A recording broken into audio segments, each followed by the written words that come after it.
Melissa Sellers is on strike outside of the film studios where she first started out as an intern more than 10 years ago. Like many of her colleagues, she says she was never able to make a living from acting alone without having multiple side jobs. The people that become actors and writers and work in production, PAs and people that are not at the top of the Hollywood rung, they do it especially because they are so very compassionate about their art and what they love to do.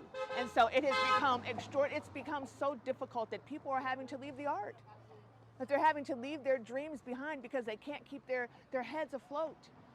Negotiations between the major studios and the actors' union SAG-AFTRA failed to produce a new labor contract by last week's deadline.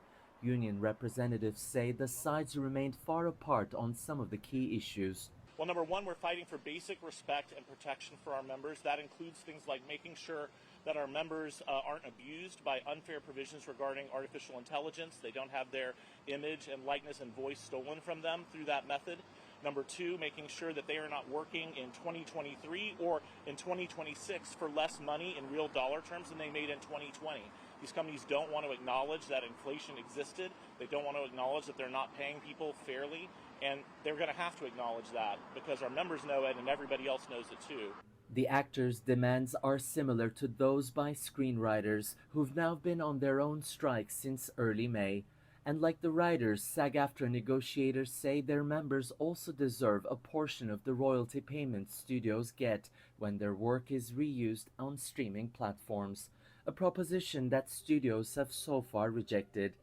The writers' strike has already shut down some Hollywood productions and late-night talk shows. Now this strike by the nation's largest professional union has brought Tinseltown to a grinding halt.